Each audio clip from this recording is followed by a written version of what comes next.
Good morning friends. দাঁড়াও, আজকে মুখোমুখি অবশ্যই হব। সবার বাড়িতে এই পেঁয়াজ শাক খাচ্ছে, আর আমাদের এতদিন বাদে প্রথম খাওয়া। আসলে কি বলবো, পেঁয়াজ শাক তো আমার খুব একটা ডাইজেস্ট হয় না বলে বাড়িতে পেঁয়াজ শাকটা কমই আসে। তো এবার তো পেঁয়াজ শাক আর পাওয়া যাবে না। শেষ চ্যাটার্জি বললো যে পেঁয়াজ শাক আনবো। আমি বললাম হ্যাঁ নিয়ে এসো, করে খাইয়ে দিই। আর আপাতত আমি করছি ম্যাগি উইথ ভেজিটেবল।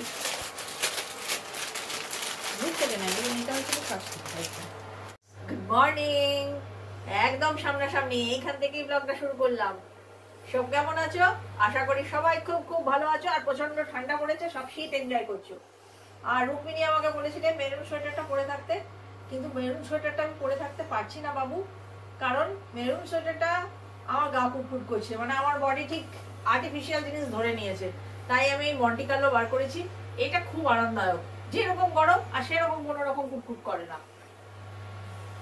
আর আজকে ব্রেকফাস্টে বানাচ্ছি ম্যাগি। আর ম্যাগিটা ভেবেছিলাম একবারে বেশ বড় করে বানাবো।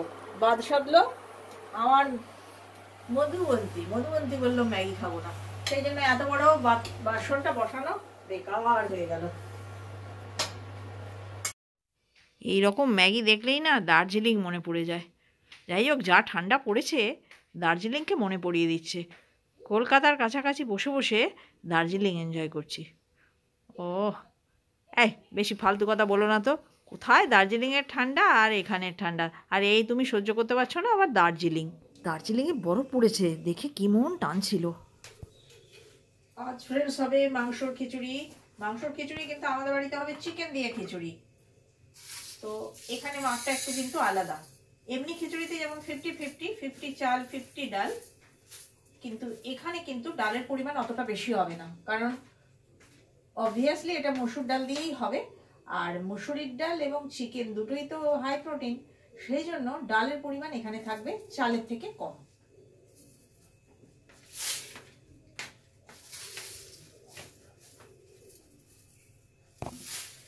এই যদি চাল দিই, আর খিচুড়ি বাড়লে বাবু আমার একদমই ভালো লাগে না। খিচুড়ি বাড়লে আবার খিচুড়িটাকে নিয়ে অন্য কিছু করার বয়স আর নেই। অন্য অনেক কিছুই হয়ে যায়, খিচুড়ি দিয়ে খিচুড়ি মেখে খুব সুন্দর পাকোড়া হয়।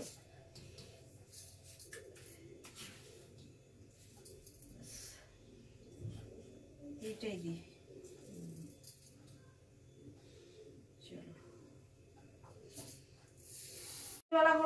বন্ধুরা, স্টিলগুলো সব ওইখানে আছে। আগে স্টিলের কন্টেনারে আমি সমস্ত মশলাপাতি রাখতাম, তারপরে ব্রেন গেল, মনে রাখতে পারি না, তার জন্য ওগুলো সব রিজেক্ট। কিন্তু কাজে লাগে, স্টিল কখনো রিজেক্ট হয় না।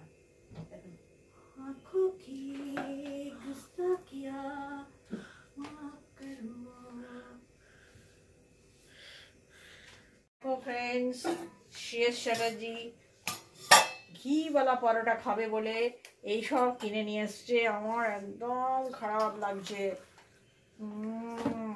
আগে না আমাদের বাড়িতে না অনেক বেশি স্বাস্থ্য মেনে চলা হতো। আমার শ্বশুর গেছেন, আর তখন থেকে না শেষ চ্যাটার্জি অত্যন্ত বার বেড়ে গেছে। সব বলছে উল্টা উল্টা জিনিস খাবো। সেই একটা কথা আছে, মা বলতো বামুন গেল ঘর তো তুলে নাঙল ধর। শেষ চ্যাটার্জি সেই অবস্থা। বাবা নেই তাই উল্টাপাল্টা খাবো। আমার শ্বশুর খুব রেস্ট্রিকশন মেনে চলতেন এবং মানাতেনও আমাদের।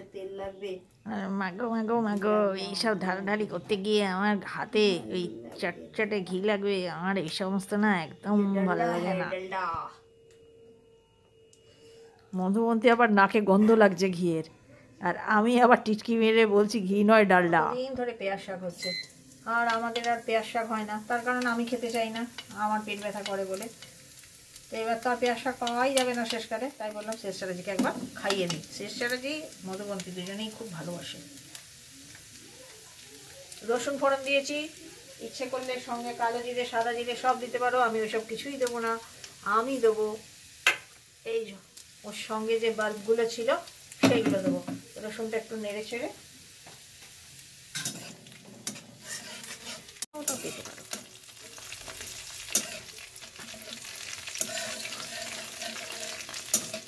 আমার বাপের বাড়িতে রান্না হয় শুধুমাত্র পেঁয়াজ শাকটা বেগুন দিয়ে, আর কোনো রকম মশলাপাতি কিছুই মা ইউজ করতো না, কাঁচা লঙ্কা, নুন, হলুদ। আর আমার শ্বশুর বাড়িতে একটু সর্ষে বাটাও দেয়, আবার রসুন ফোড়নও দেয়, রকমারি করে রান্না হতো। মরে যাবে। হ্যাঁ,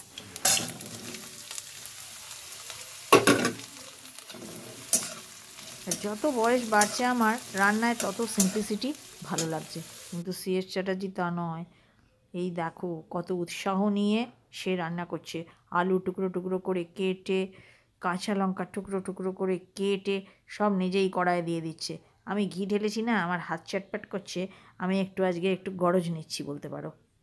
আনহেলদি করে চেঁচাচ্ছিলাম, সিএস চ্যাটার্জি আবার গুগল থেকে বার করে দেখালো রিফাইন্ড অয়েলের থেকে ঘি অনেক ভালো জিনিস। কেন ভালো, কী জন্য ভালো, তার অনেক লম্বা ফিরিস্তি লেখা রয়েছে, পড়লামও, কিন্তু এখন আর আমার বলতে ভালো লাগছে না। যদি কারোর জানতে ইচ্ছা করে গুগল ঘেটে পড়ে নাও বাবা। আমি মোট কথা জানি ওই সমস্ত ফ্যাটি জিনিস বেশি খাওয়া ভালো না। চলো, জানা জিনিস আবার রানিং কমেন্ট্রি করি। দিলাম নুন, তারপরে হলুদ, আর এরপর দেবো আমি, দাঁড়াও দেখে নিই কী দিচ্ছি। দুটো কৌটোই একই রকম দেখতে, জিরে দিচ্ছি না ধরে দিচ্ছি, চামচ দেখে বলতে পারবো। এটা মনে হচ্ছে, হ্যাঁ এটা দিলাম জিরে গুঁড়ো। এরপর দেবো আমি সাদা চামচ মানে ধনে গুঁড়ো। পেঁয়াজ শাক আমি শেষ চ্যাটার্জি ইনস্ট্রাকশন মতনই রান্না করছি, কেননা এই মরশুমে প্রথম রান্না করছি। এরপর আর চান্স পাবো কি না জানিই না রান্না করার, সেই জন্য এলেবেলে করা চলবে না।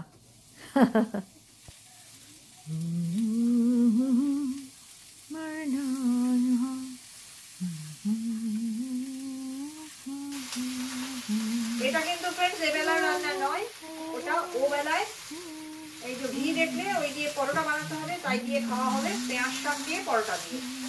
আর এই বেলায় তো হচ্ছে তোমার চিকেন দিয়ে খিচুড়ি, অতএব কিছুই লাগবে না। পেঁয়াজ শাক বাবু দেখতে খুব সুন্দর। আমার মনে পড়ে তখন আমার মনে হয় 5-6 বছর বয়স, ওই যে রেফ্রিজারেটারের সেই গাইড বুক আসতো না, তাতে যে ছবি থাকতো, তাতে না পেঁয়াজ কলি সাজানো থাকে ছবি থাকতো। আমি না ওই ছবিটা না মোহিত হয়ে দেখতাম। সেটা অবশ্য থাকতো পেঁয়াজ কলি। মাছিটা বিট্রে করছে না লঙ্কাগুলো বিট্রে করছে কে জানে।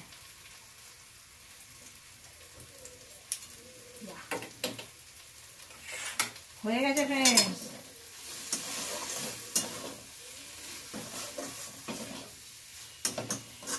ও কি সুন্দর দেখতে, একদম গলা গলা মাখা মাখা, বেশ সুন্দর হয়েছে গো। দেখবে দাও দেখায়, এই দেখো।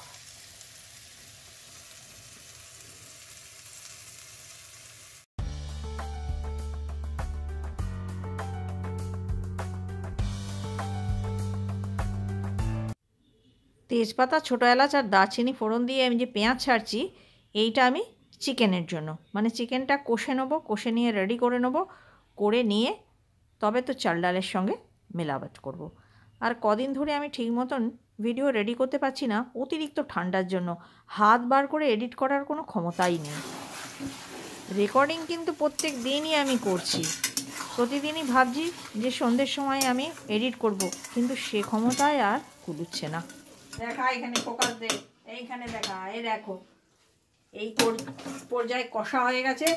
আমি কিন্তু এটা আগে 2-3 সিটি লাগাবো, 2-3 সিটি লাগিয়ে তারপর এই যে আমার খিচুড়ি স্পেশাল প্রেশার কুকার ওইটাতে ট্রান্সফার করে দেবো।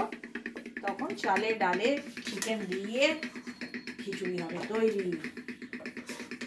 আর ওই যে খিচুড়ি স্পেশাল কুকার দেখলে, ওটা অনেক পুরনো, 6 লিটারের কুকার। অনেক পুরনো মানে আমার ধারণা এটা 30 ইয়ার্স হবে। সেই সময় এটা এভরিডে ব্যবহার হতো, বড় ফ্যামিলি ছিল তো, প্রত্যেক দিন ব্যবহার হতো। দেখছো না মেজে ঘষে তলাটা কীরকম একটু গোল মতো হয়ে গেছে, ঢকঢক ঢকঢক করে নড়ছে। কিন্তু প্রত্যেকটা কুকারই কোনো না কোনো সময় প্রয়োজন হয়। আমার না গোটা 14 কুকার আছে। আজকে মাংস ছিঁড়তে পারে, সেরূপ অসুবিধা নেই আমাদের বাড়িতে। মানে প্রথমেই অনেকটা বেশি সেদ্ধ হয়ে গেছে, এরপর খিচুড়ির সঙ্গে হবে, আবার সেদ্ধ হবে, হলে আরও একটু নরম হবে, আবার হাতা দিয়ে ঘাঁটবো, তাতে ছিঁড়ে খুঁড়ে যাওয়ার সম্ভাবনা রইল।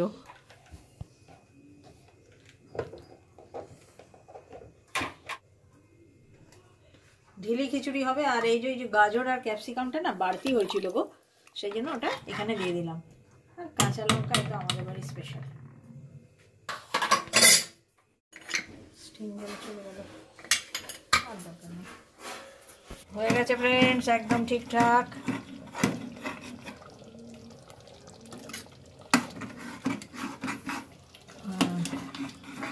আর না, হয়ে গেছে। লঙ্কা অনেক আছে, নাও না। চলো ফ্রেন্ডস, ব্লগটা রীতি এখানেই টানলাম। দেখা হবে নতুন একটা ব্লগে।